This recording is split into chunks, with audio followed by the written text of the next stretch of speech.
Hello everyone, welcome back to my YouTube channel. ಹೇಗಿದ್ದೀರಾ ಎಲ್ಲರೂ? I hope ನೀವೆಲ್ಲರೂ ಚೆನ್ನಾಗಿದ್ದೀರಾ ಅಂದ್ಕೊಂಡು ಇವತ್ತಿನ ಬ್ಲಾಗ್ನ ಸ್ಟಾರ್ಟ್ ಮಾಡ್ತಾ ಇದ್ದೀನಿ. ಮನೆ ಕೆಲಸನೆಲ್ಲ ಮುಗಿಸ್ಬಿಟ್ಟು ದೇವ್ರ ಪೂಜೆ ಮಾಡಿ ಹಾಗೆ ಎಲ್ರಿಗೂ ಟಿಫನ್ ಮಾಡಿಕೊಟ್ಟು ನನ್ನ ಮಗನ ಸ್ಕೂಲಿಗೆ ಕಳಿಸ್ದೆ. ನನ್ನ ಮಗಳನ್ನೂ ಕೂಡ ಕಳಿಸ್ದೆ. ಇಬ್ಬರು ಕೂಡ ಇವಾಗ ಸ್ಕೂಲಿಗೆ ಹೋಗ್ತಾ ಇದ್ದಾರೆ. ಗೌರ್ಮೆಂಟ್ ವತಿಯಿಂದ 6 ರಿಂದ 3 ವರ್ಷ ಅಂದರೆ 6 ತಿಂಗಳಿಂದ 3 ವರ್ಷದ ಮಕ್ಕಳಿಗೆ ಕೂಸಿನ ಮನೆ ಅಂತ ಬೇಬಿ ಸಿಟ್ಟಿಂಗ್ ಅಂತ ಓಪನ್ ಮಾಡಿದ್ದಾರೆ ನಮ್ಮೂರಲ್ಲಿ. ಅಲ್ಲಿ ಕೂಡ ನನ್ನ ಮಗಳು ಹೋಗ್ತಾಳೆ. ಅವಳನ್ನು ಕೂಡ ಕಳಿಸ್ಬಿಟ್ಟು ನಾನು ಮನೆ ಕೆಲಸನೆಲ್ಲ ಮಾಡ್ಕೊಳ್ಳೋದು ಮುಂದೆ.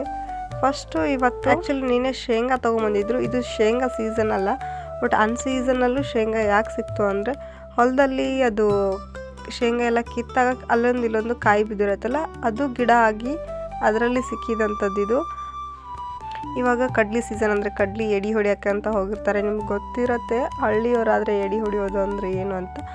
ಅಲ್ಲಿ ಸಾಲಲ್ಲಿ ಸಿಕ್ಕಿರೋಂಥ ಶೇಂಗಾನ ಕಿತ್ಕೊಂಡ್ಬಂದಿದ್ರು. ಅದನ್ನು ಮಕ್ಕಳಿಗೆ ಕೊಟ್ಟರಾಯಿತು ಅಂತ ಕುದಿಸ್ಬಿಟ್ಟು ಕೊಡ್ತಾಯಿದ್ದೀನಿ ಕುಕ್ಕರಲ್ಲಿ. ಹಾಗೆ ಒಂದು ಗೋವಿನ ಜೋಳ ತೆನೆ ಕೂಡ ಇತ್ತು, ಅದನ್ನು ಕೂಡ ಕಟ್ ಮಾಡಿ ಅದರಲ್ಲಿ ಹಾಕಿ ಬೇಯಿಸ್ಬಿಟ್ಟು ಕೊಟ್ಟರೆ ಮಕ್ಕಳಿಗೆ ತಿನ್ನೋಕ್ಕೆ ಈಸಿ ಆಗುತ್ತೆ ಅಂತ ಅಷ್ಟೇ. ನನ್ನ ಮಗನಿಗೆ ಬಾಕ್ಸ್ಗೆ ಚಪಾತಿ ಮಾಡಿ ಕಟ್ತೆ. ಹಾಗೆ ಟಿಫನ್ಗೋಸ್ಕರ ಏನಾದರೂ ಮಾಡಬೇಕು ಅಂದ್ಬಿಟ್ಟು ಮಿರ್ಚಿನ ಮಾಡಿಕೊಟ್ಟೆ. ಸ್ವಲ್ಪ ಪೆಂಡಿಂಗ್ ಕೆಲಸ ಇಟ್ಬಿಟ್ಟಿದ್ರು. ಇದನ್ನು ತುಂಬ ದಿನದಿಂದ ಹಾಗೆ ಮುಚ್ಚಿ ಇಟ್ಬಿಟ್ಟಿದ್ರು. ಇದು ಗುರಳ್ ಅಂತ ಕರಿತೀವಿ, ಕೆಲವೊಂದು ಕಡೆ ಹುಚ್ಚಳ್ಳು ಅಂತ ಕರಿತೀರಲ್ಲ, ಅದು ಹೊಲದಿಂದ ಕಿತ್ಕೊಂಡು ಬಂದು ಫ್ರೀ ಇರಲಿಲ್ಲ ಅಂದ್ಬಿಟ್ಟು ಹಾಗೆ ಮುಚ್ಚಿ ಇಟ್ಬಿಟ್ಟಿದ್ರು. ಅದು ಸ್ವಲ್ಪ ಮೆತ್ತಗೆ ಕೂಡ ಆಗಿತ್ತು, ಬಟ್ ಕಾಳೇನೂ ಹಾಳಾಗಿರಲಿಲ್ಲ. ಹಾಗೆ ಸ್ವಲ್ಪ ಬಿಸಿಲಿಗೆಲ್ಲ ಒಣಗಿ ಹಾಕಿದ್ರು. ಅದನ್ನು ಇವತ್ತು ಕ್ಲೀನ್ ಮಾಡಿ ಎತ್ತಿಟ್ಕೋಬೇಕು ಅಂತ ನಾನು ಹಾಗೆ ನಮ್ಮ ಮನೆಯವರು ಅದನ್ನು ಕ್ಲೀನ್ ಮಾಡ್ತಾಯಿದ್ದೀವಿ. ನಮ್ಮ ಕಡೆ ಗುರಳ್ ಅಂತ ಕರಿತೀವಿ. ಇದನ್ನು ಈ ರೀತಿ ಮಣೆ ಹಾಕ್ಬಿಟ್ಟು ಚೆನ್ನಾಗಿ ಬಡಿತಾ ಇದ್ದೀವಿ, ಅಂದರೆ ಕಾಳೆಲ್ಲ ಪಾಟಲ್ಲಿ ಉದುರ್ಕೊಳ್ಳುತ್ತೆ. ಅದಾದಮೇಲೆ ಇದನ್ನೆಲ್ಲ ನೀಟಾಗಿ ಕ್ಲೀನ್ ಮಾಡಿ ಸಾಣಿಸಿ ಕೇರಿ ಇದನ್ನೆಲ್ಲ ನೀಟಾಗಿ ಮಾಡಿ ಎತ್ತಿಟ್ಕೋಬೇಕು. ನಮ್ಮ ಉತ್ತರ ಕರ್ನಾಟಕ ಕಡೆ ಸ್ಪೆಷಲ್ ಇದು. ಗುರಳ್ಳು ಚಟ್ನಿ, ಗುರಳ್ ಪುಡಿ ಇಲ್ಲದೇ ಯಾವ ಪಲ್ಯನೂ ಕಂಪ್ಲೀಟ್ ಆಗೋದೇ ಇಲ್ಲ. ಎಸ್ಪೆಷಲಿ ಬದನೆಕಾಯಿ ಪಲ್ಯ, ಎಣ್ಗಾಯಿ ಪಲ್ಯ, ಕಾಳು ಪಲ್ಯಕ್ಕೆಲ್ಲ ಇದು ಮೇನ್ ಇಂಗ್ರೀಡಿಯೆಂಟ್ಸ್. ಇದನ್ನು ನಾವು ಮಾರ್ಕೆಟಲ್ಲಿ ತಂದು ತಿನ್ನೋದು ತುಂಬ ಕಾಸ್ಟ್ಲಿ ಅನಿಸುತ್ತೆ. ಇಲ್ಲಿ ಮನೇಲಿ ಬೆಳೆದಿರೋದು ಎಷ್ಟು ಬೇಕಾದಷ್ಟು ಹಾಕ್ಬೋದು. ಇದನ್ನು ಹಾಕಿ ಮಾಡಿದ್ರೆ ಟೇಸ್ಟ್ ಅಂತೂ ಅಲ್ಟಿಮೇಟ್ ಆಗಿರುತ್ತೆ. ಅದಕ್ಕೆ ಉತ್ತರ ಕರ್ನಾಟಕದ ಪಲ್ಯಗಳೆಲ್ಲ ಅಷ್ಟೊಂದು ಫೇಮಸ್ ಆಗೋದು ಇದು ಒಂದು ಪುಡಿಯಿಂದಾನೇ.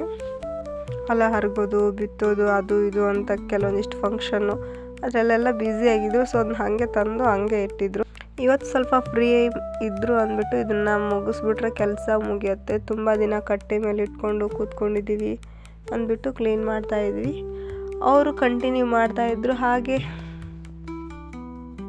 ಮಧ್ಯಾಹ್ನ ಊಟ ಎಲ್ಲ ಮುಗಿಸ್ಬಿಟ್ಟು ನಾನು ಸ್ವಲ್ಪ ಮೆಹಂದಿ ಪೌಡ್ರ್ ಇತ್ತು, ಅದನ್ನು ತಲೆಗೆ ಹಾಕೋಬೇಕು, ತುಂಬ ದಿನ ಆಗಿತ್ತು ಅಂದ್ಬಿಟ್ಟು ಅದನ್ನು ಮಿಕ್ಸ್ ಮಾಡಿ ಇಟ್ಕೋಬೇಕಿತ್ತು. ಅದಕ್ಕೆ ನಾನು ಸ್ವಲ್ಪ ಟೀ ಪುಡಿನ ತೊಗೊಂಡಿದ್ದೀನಿ.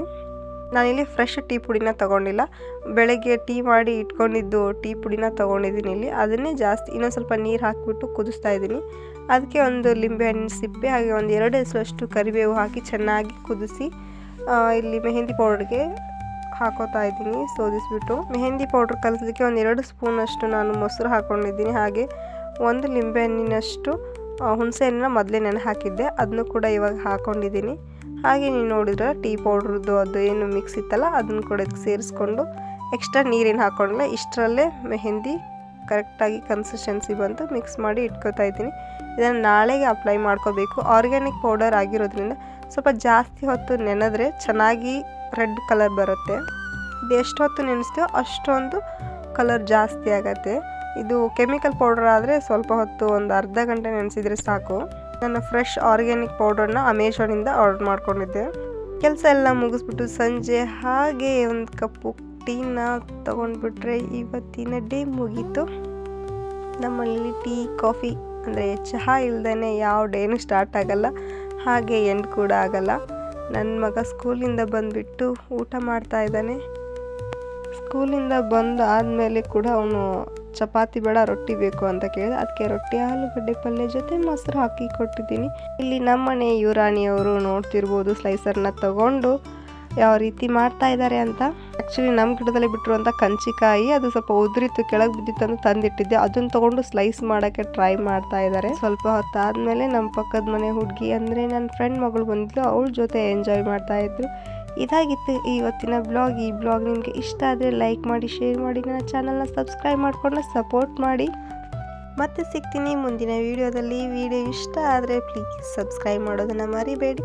ಏನಾದರೂ ಸಜೆಷನ್ಸ್ ಇದ್ದರೆ ದಯವಿಟ್ಟು ಕಮೆಂಟ್ ಮಾಡಿ. Thank you for watching. Keep loving.